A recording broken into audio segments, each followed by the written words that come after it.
All right. So, welcome to this discussion on search engine optimization tips and tricks for success. Let me introduce myself at the start. I am Dylan Tamlin, and I am here with the Kawartha Lakes Digital Service Squad.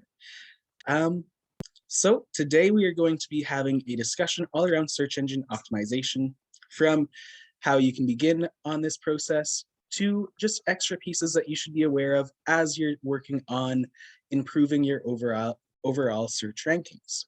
So let us begin. All right, so off the top, what is search engine optimization? Search engine optimization is overall the act of improving your website's search results. Pretty basic sounding. There's a lot that can go into this, so we're going to learn about that today. There are two types at the most basic level. These types are on-page SEO and off-page SEO. This presentation is going to the majority of this presentation will be focused on-page SEO specifically, with a piece at the end regarding off-page SEO. So when I say SEO, I do mean search engine optimization. My apologies on these short forms. Yes. So with on-page and off-page, there are differences in the techniques that you make use of, and there are also differences in the outcomes that you can expect. So this includes the performance that you'll get for the work that you put in and all of that. So another piece to note is that search engine optimization is a long-term process. This isn't something that you can exactly just set and forget. This is something that will require consistent work, similar to your social media presence for your business. All right. So why is SEO or search engine optimization important? Off the top, it increases your free website traffic. As we can see in this handy chart right here, your traffic sources are roughly, our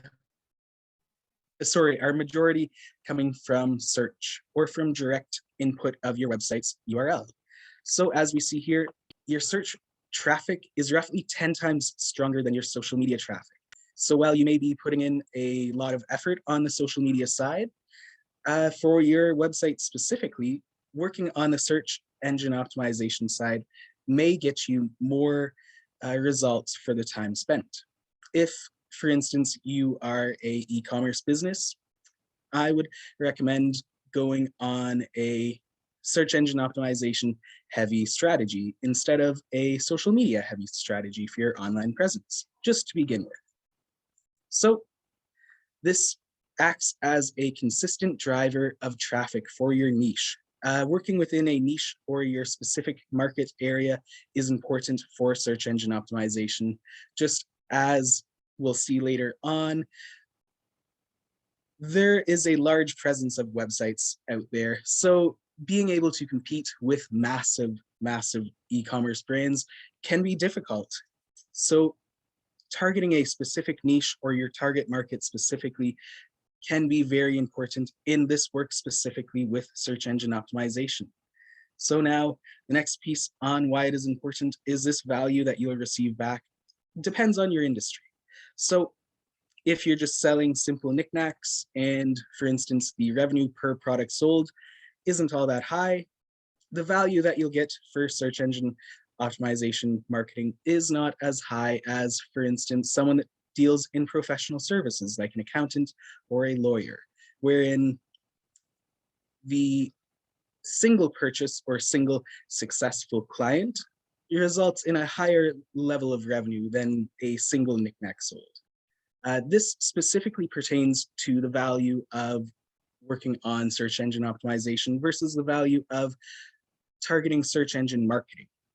Just as search engine marketing will be a paid service, and you're going to generally pay based on the clicks that you receive. So the value of those clicks is a lot higher in those professional services than in a business that sells knickknacks. All right. So now we're going to just go over some basic SEO concepts, just so that we're aware as we dive further into this presentation. So off the top, there are content and tags. This content is rather broad overall. Content could be, for instance, your listings of actual products and what is found on those product pages. That is content. Content could be blogs. It could be written out advertorials for your products. There's a lot of different ways that you can produce content. It's very broad. But now the next piece in there are tags. Tags are important for any of the image content that you put in, any of the long form text content. Tags specifically allow for crawlers, another keyword that we see on this list, to actually see what is on your website. So a crawler is essentially, if we were to think of the internet as a web, you know, a crawler would be the spider that goes across the web and understands where each piece of that web is found.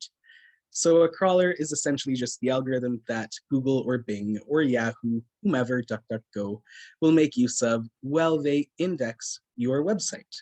So crawlers make use of tags and they make use of keywords.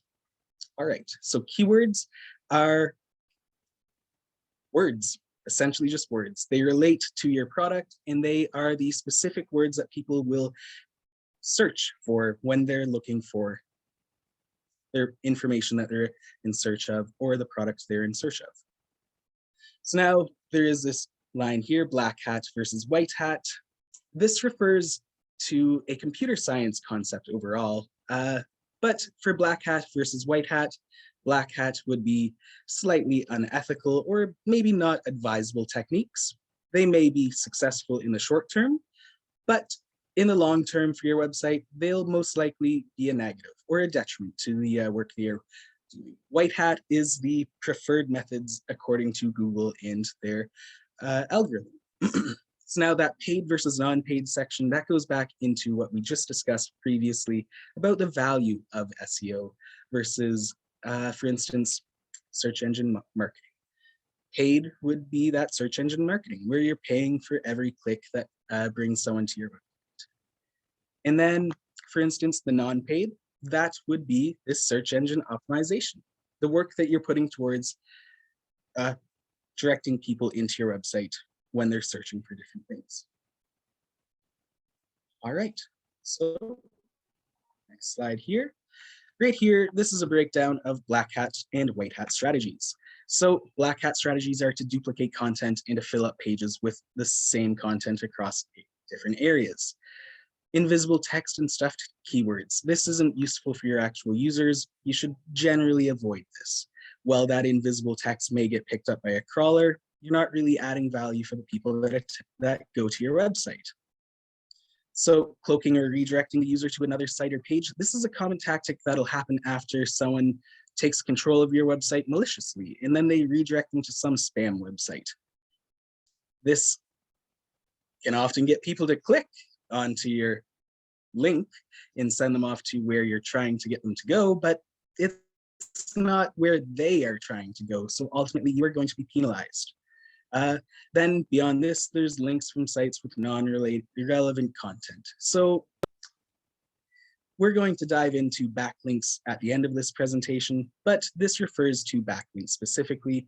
And when people make use of, say, a service like Fiverr, where they pay $5 for 1,000 backlinks, yeah, you get a lot of them, but they're not useful. It's a waste of your money, and ultimately it can hurt your business's performance online. So now white hat strategies are to provide relevant content for your users. Make sure that your images are labeled with those tags. Make sure that when you are putting in links and references, that they're actually relevant and useful for your users. Now, complete sentences with good grammar and spelling, that is again for the users, just so that they can understand what is presented to them and they know that what is given to them is more trustworthy as it's actually written proper. There's been some effort put forth in this copy. So the next piece is to have standards compliant HTML. We're going to talk a little bit more about HTML and website hierarchy, architecture later on, but it's important to make sure that that is set proper. And now the next piece is to make sure that you're making use of unique and relevant page titles across your website. So these are just a quick little overview of those strategies. I would recommend to avoid those black hat strategies and target white hat ones. Just as for the longevity of your website, that is important. Okay, so now we're going to dive into where exactly you can start. There are many roads to choose, but which is best? So my recommendation is the first step in this process is to know your customers.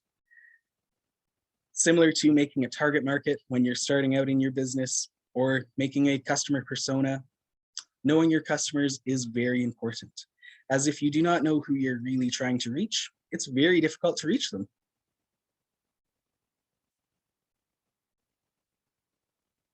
All right, so as I just said, this is like defining a target market.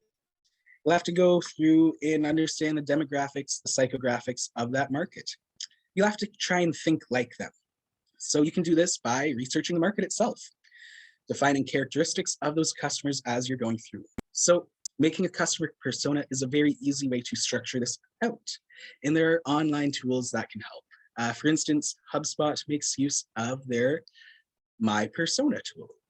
So those can allow you to easily fill in the information that you would want to know about your customers as you go along.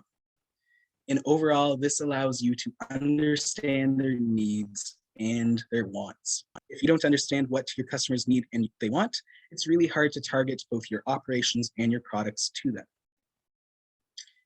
So now the next piece is content is key.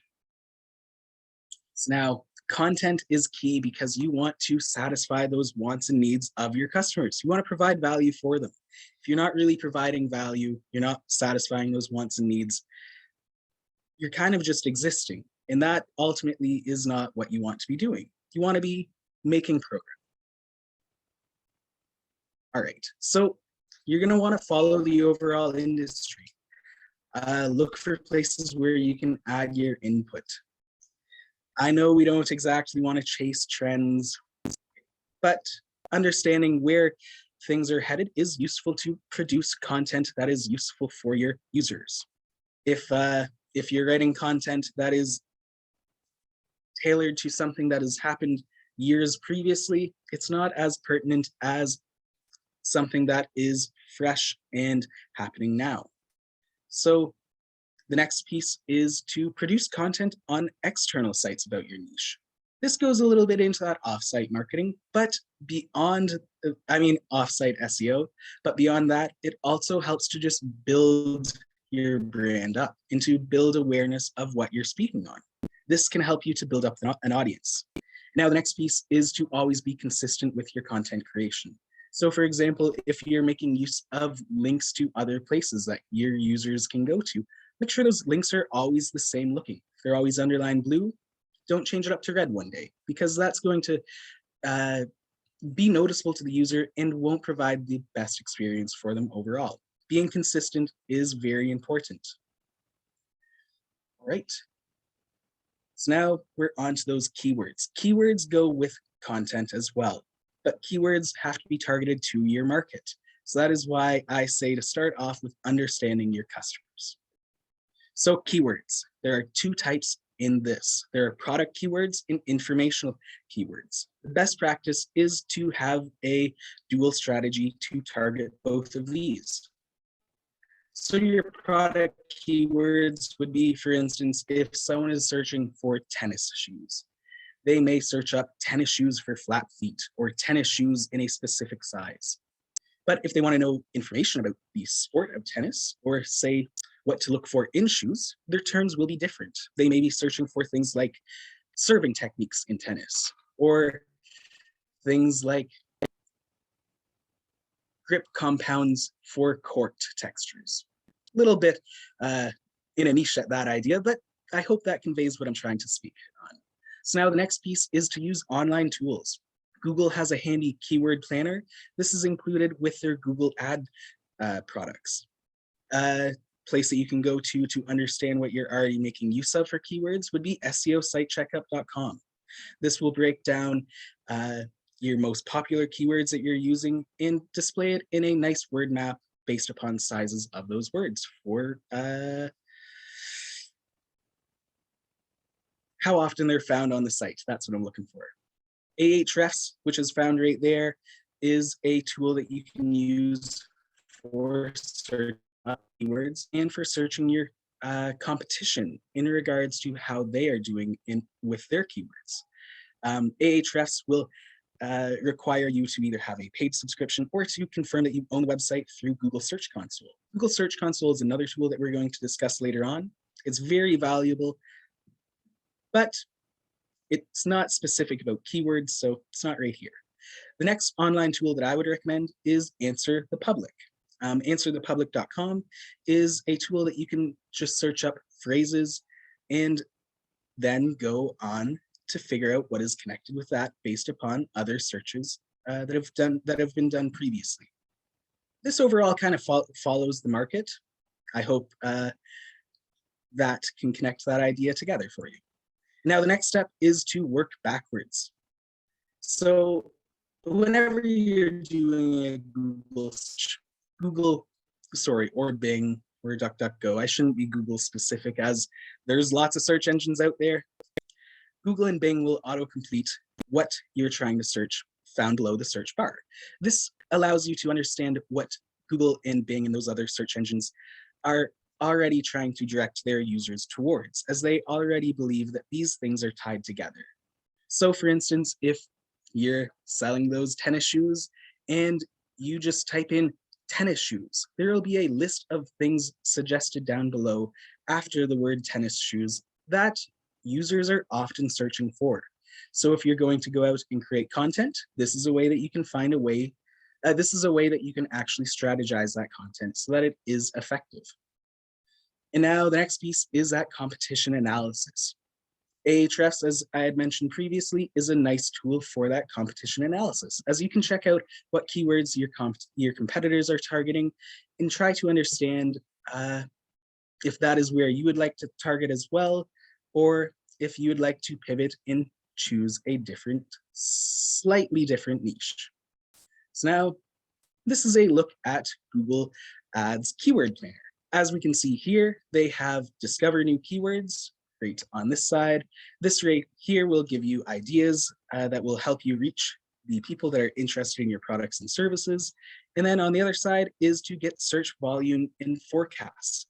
So if you want to understand just how popular a keyword or key phrase is, you can get actual metrics on this.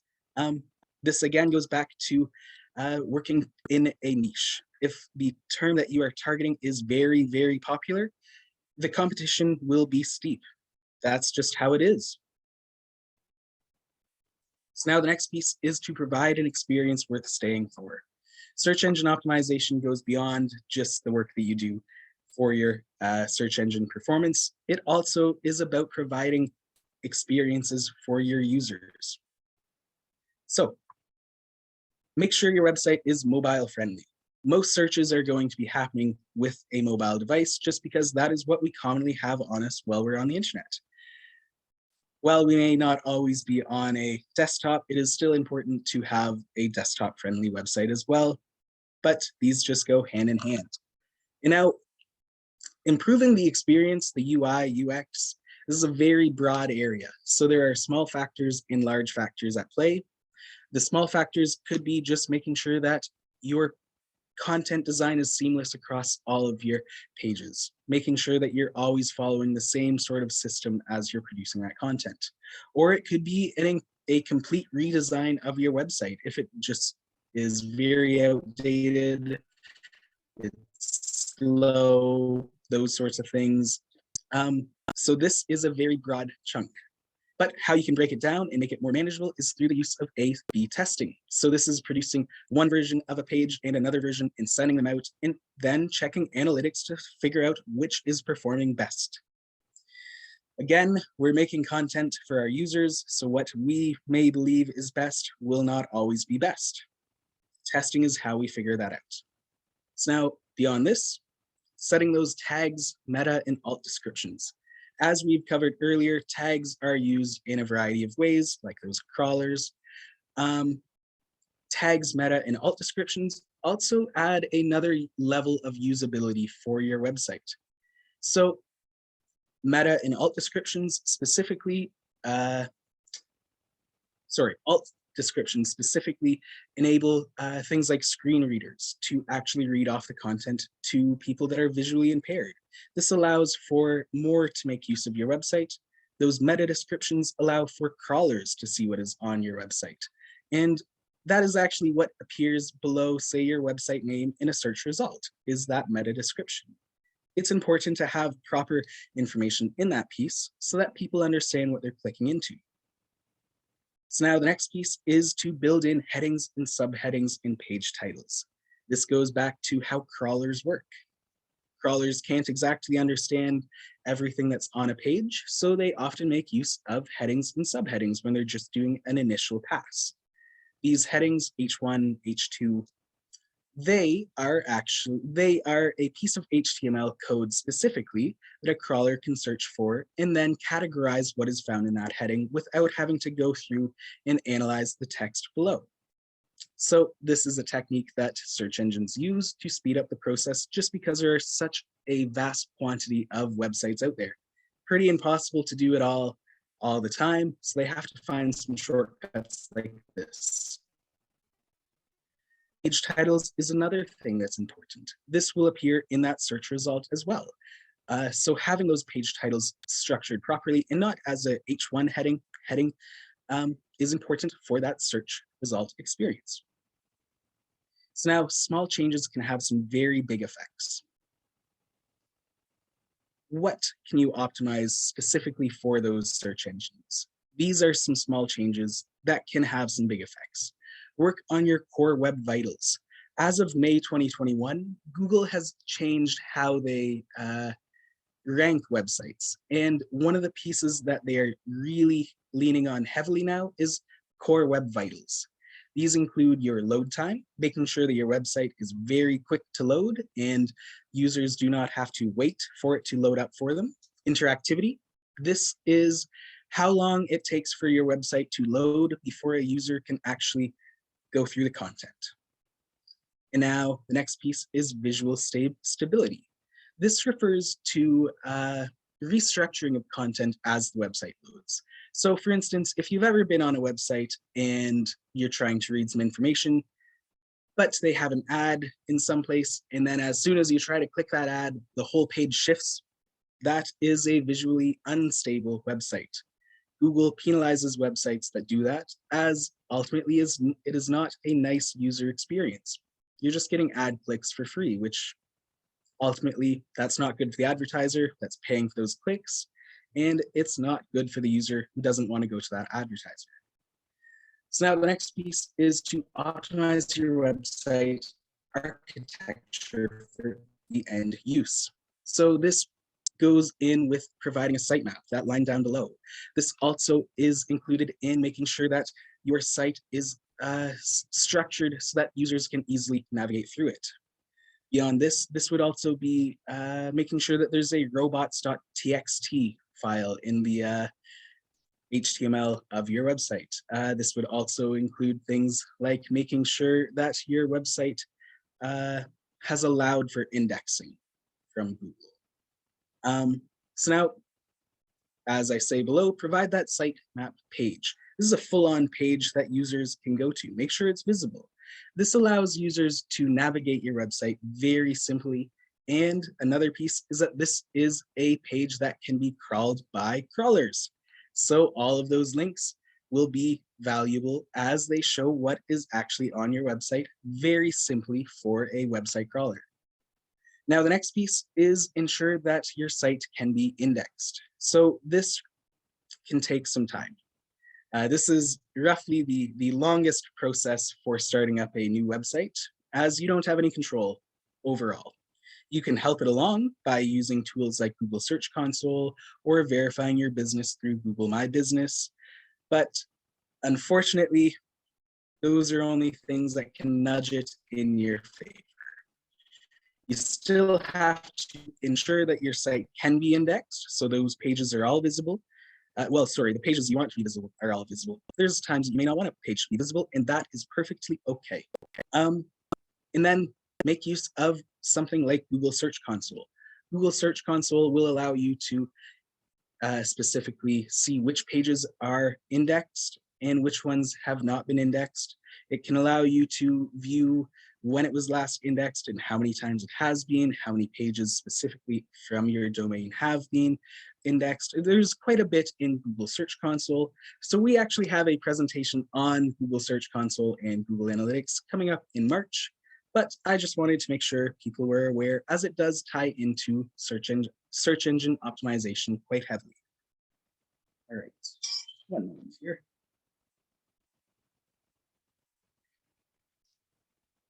All right, moving forward.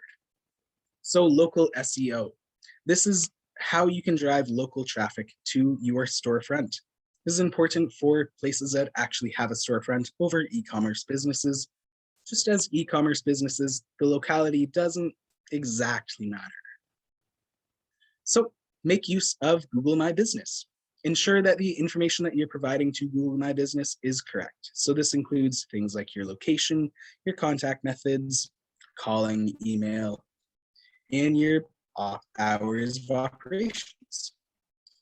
Another strategy that you can make use of is to duplicate your social media posts from, say, Facebook or Twitter and post them on Google My Business. They allow for this, and this allows for you to spread your information to an even further group of people. Next piece is to encourage reviews. Reviews matter a lot for this local SEO, as having that input is important. So now the next piece is to tailor content to your local area. If you're working on a generic e-commerce strategy for improving your SEO, like making that content, you will want to target local keywords and target topics to do with your local area, just because this is what people in your area will be searching for. Similar to understanding your target market, as we discussed earlier with those personas, you have to understand what the local people will be searching for. Now, the next piece is to make use of online directories. There are things like Yelp, or for instance, a local chamber of commerce. All of these will allow you to have both a link to your website from another location and provide some more, I would say, with the local chamber of commerce, it provides a local connection and shows that you are active in the community. Very important for many. So now off-page SEO. This is that last piece that I said that we would discuss. And this refers to all of the strategies that you're making use of outside of your website. What is it and how to make use of it? So off-page SEO is more than just backlinks. Backlinks is really the core of it, but there's more to it as well. So a backlink is just a link from another website onto your own website that is generally used to show trust. So similar to how word of mouth works, you speak to someone and they tell you about another business, and you can gain a bit of trust based upon what they've said. Backlinks are like that, but for algorithms, as algorithms aren't people. So they allow search engines to gauge trust in the quality of your website. So what to target? I would say target links from trusted sites that redirect to yours. Work on your social media presence. Well, social media does not actually work as a proper backlink. Having that presence online and having strong interactions within an audience can help out with that search engine trust rating, because there will be more people that are interacting with you online, and thus, as we saw with that chart at the start, going to your website based upon those interactions. So now another piece to work on is mentions across other websites. So for instance, if you are on Medium, this is a common website for posting of long form blogs, you're able to reply and speak to your own business. And this can help with directing more people to your website as they see that article. Overall, off-page SEO has dropped in its effectiveness ever since 2015, but it is still useful to work on. Due to it not being as useful, we're not really going as in-depth into this topic, but that is all. All right, so that is what we had for search engine optimization tips and tricks. Thank you guys for watching. And if you guys have any questions, you can feel free to send me an email at digitalsquad@kawarthalakes.ca or drop them in the chat and I can address them now. In addition to this, look at that, we do have a question in the chat. Oh, thank you for attending, Leanna. So beyond this, we will be hosting these seminars every Thursday at 3 p.m. until the end of March. So if you guys would like to see what all we have, you can check out the City of Kawartha Lakes events calendar. And I hope to see you guys at future seminars. Have a great day, everyone.